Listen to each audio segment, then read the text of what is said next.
గత ఎమ్మెల్యేపై ఉన్న వ్యతిరేకత కలిసొచ్చింది. ఈయన సంధించిన ఆరోపణలు ఫలించాయి. కాలం కలిసొచ్చి పుట్టా సుధాకర్ యాదవ్ ఎమ్మెల్యేగా గెలిచారు. మైదుకూరు అభివృద్ధి కోసం కృషి చేస్తున్నానన్నారు. కడప జిల్లాలోనే మైదుకూరు నియోజకవర్గాన్ని టాప్లో నిలుపుతానన్నారు. ఇప్పుడు మరీ ఎమ్మెల్యేగా గెలిచిన తర్వాత ఆయన చేస్తున్న అభివృద్ధి ఏంటి? నియోజకవర్గంలో ఏం జరుగుతోంది?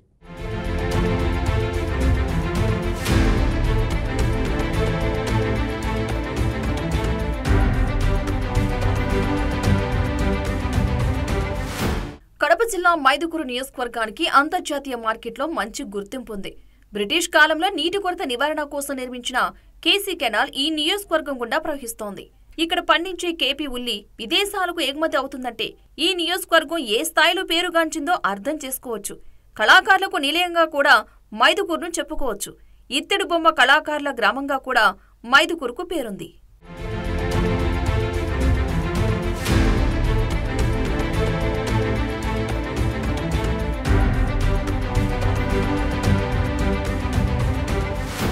తొలి ఎమ్మెల్యేగా ప్రజా సోషలిస్ట్ అభ్యర్థి బొమ్ము రామారెడ్డి, రెండవ పర్యాయం స్వతంత్ర అభ్యర్థి పెలకోలను నారాయణరెడ్డి ఎమ్మెల్యేగా ఎన్నికయ్యారు. ఇక నాటి నుంచి నేటి వరకు జరిగిన ఎన్నికల్లో 7 సార్లు కాంగ్రెస్ పార్టీ, 3 సార్లు టీడీపీ, 2 సార్లు వైసీపీ, 1 సారి స్వతంత్ర అభ్యర్థి గెలుపొందారు. ఎన్టీఆర్ ప్రభంజనంలో కూడా అక్కడ కాంగ్రెస్ పార్టీ అభ్యర్థి డిఎల్ రవీంద్రారెడ్డి గెలుపొందారు.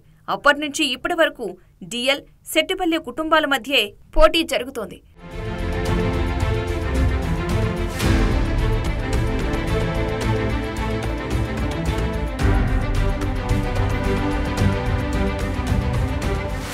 పుట్టా సుధాకర్ యాదవ్ 2012 టీడీపీ ద్వారా రాజకీయాల్లోకి వచ్చి 2014 ఎన్నికల్లో మైదుకూరు నియోజకవర్గం నుండి టీడీపీ అభ్యర్థిగా పోటీ చేసి తన సమీప ప్రత్యర్థి వైసీపీ అభ్యర్థి శెట్టిపల్లి రఘురామిరెడ్డి చేతిలో ఓడిపోయారు.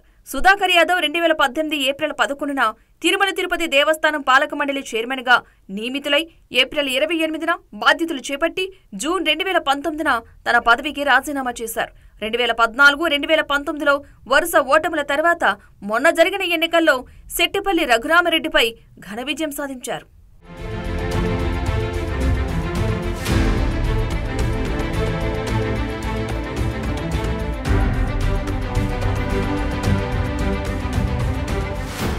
మూడు పర్యాయాలు రఘురామరెడ్డిపై పోటీ చేసిన పుట్టా సుధాకర్ యాదవ్ ఆయనపై ఉన్న వ్యతిరేకతను క్యాష్ చేసుకోవడంలో సఫలీకృతులయ్యారనే చెప్పవచ్చు.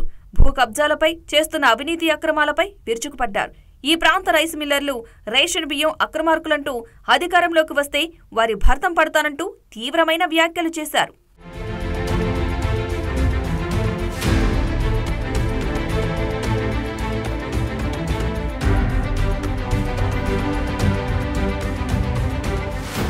గతంలో అధికారం లేనప్పుడు మైదుకూరు టీడీపీ ఇన్ఛార్జిగా వ్యవహారాలు నిర్వహించేవారు. అప్పట్లో తన సొంత నిధులతోనే అనేక సేవా కార్యక్రమాలు నిర్వహించారు. అధికారంలో లేకపోయినా నిత్యం ప్రజల్లో ఉన్నారు. టీడీపీ అధికారంలో ఉన్నప్పుడు కొన్ని అభివృద్ధి పనులు చేశారు. అయితే ఆ తర్వాత వైసీపీ హయాంలో పెద్దగా అభివృద్ధికి నోచుకోకపోవడం కూడా సుధాకర్ యాదవ్కు కలిసొచ్చింది.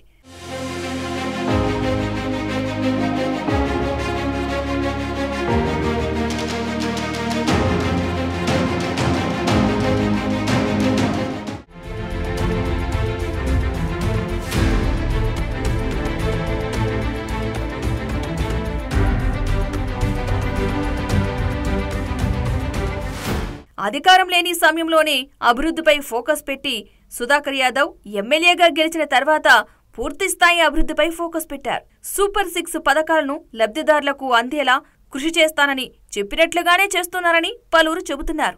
ప్రతి నెల ఇంటింటికి వెళ్లి పింఛన్ను పంపిణీ చేస్తున్నారని ప్రజలంటున్నారు. రోడ్డు మరమ్మత్తు పనులు చేపట్టారని స్థానికులు తెలిపారు.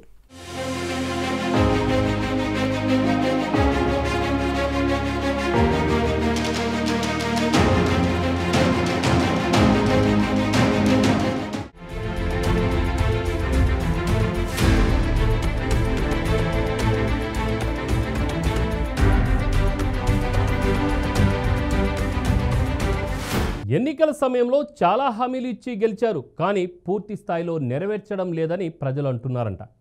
వైసీపీ మాజీ ఎమ్మెల్యేపై చేసిన ఆరోపణలు అన్ని తూచ్ అని చెప్పేశారని విమర్శిస్తున్నారు.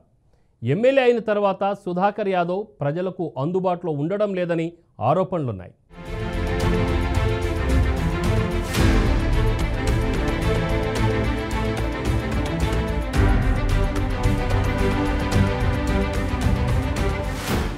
ఎమ్మెల్యేగా గెలిచిన తర్వాత సుధాకర్ యాదవ్ ఎన్నికల సమయంలో రఘురామిరెడ్డిపై చేసిన ఆరోపణలను మర్చిపోయారని స్థానికులు మండిపడుతున్నారు. స్వయంగా చంద్రబాబు సమక్షంలో ఏ రైస్ మిల్లర్ ఓనర్పై అయితే ఆరోపణాస్త్రాలను సంధించి నిప్పులు చెరిగారో ఇప్పుడు ఆయననే వెనకేసుకొస్తున్నారని ఆరోపణలు బలంగా వినిపిస్తున్నాయి.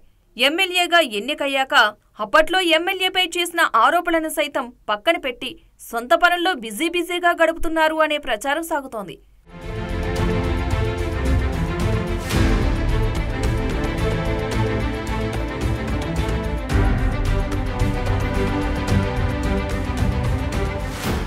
నియోజకవర్గ ప్రజలకు అందుబాటులో ఉండాల్సిన ఆయన ఎక్కువ సమయాన్ని వ్యాపార లావాదేవీలకే వెచ్చిస్తున్నారు అనే విమర్శలు వస్తున్నాయి.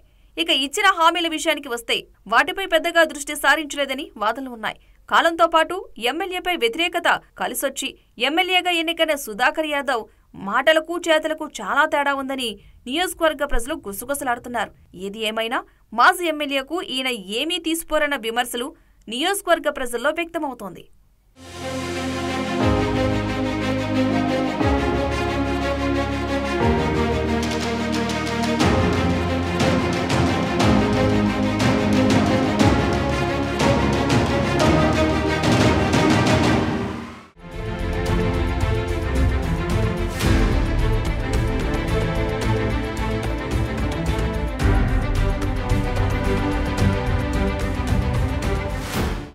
ఎమ్మెల్యే పుట్టా సుధాకర్ యాదవ్ తనపై వచ్చిన ఆరోపణలను బేరీజు చేసుకుని భవిష్యత్తులో సరిదిద్దుకుని అభివృద్ధికి కృషి చేయాలని ప్రజలు కోరుతున్నారు. అభివృద్ధిని, ప్రజా సంక్షేమాన్ని పక్కన పెడితే భవిష్యత్తులో పుట్టా సుధాకర్ యాదవ్కు ఓటమి తప్పదని రాజకీయ విశ్లేషకులు జోస్యం చెబుతున్నారు.